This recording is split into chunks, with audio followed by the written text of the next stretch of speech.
Нянька Маур, урывак з апавядання завошта. А самалёты ўсё кідалі і кідалі бомбы.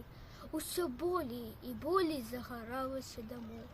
Міша ляжаў на каленях у мамы і глядзеў угору, дзе праляталі нямецкія самалёты. А самалёты ўвесь час стукалі. Та-та-та, та-та-та.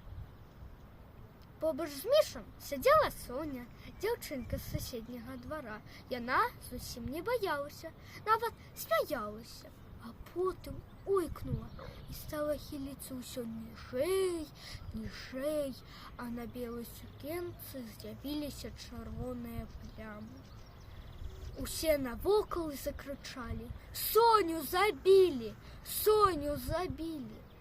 Колькі разоў Міша чуў і гаварыў гэта слова ў дзіцячых гульнях, но ён ніколі не думаў, што смерць такая простая.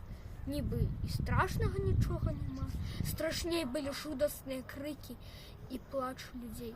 Тут Міша адчуў, як мама схапіла яго, падняла на рукі і прытуліла да сабе так, што ён больш нічога не бачыў, а толькі чуў, як стукае маміна сэрца. «Не бойся, дзіця маё!» – пачуў ён ціхі голас. І яму стала так цёпла, так салодка на грудях у мамы, так захацелася заснуць. Тады яго моцна стукнула ў адным месцы, у другім, і яны з мамай кудысьці паляцелі.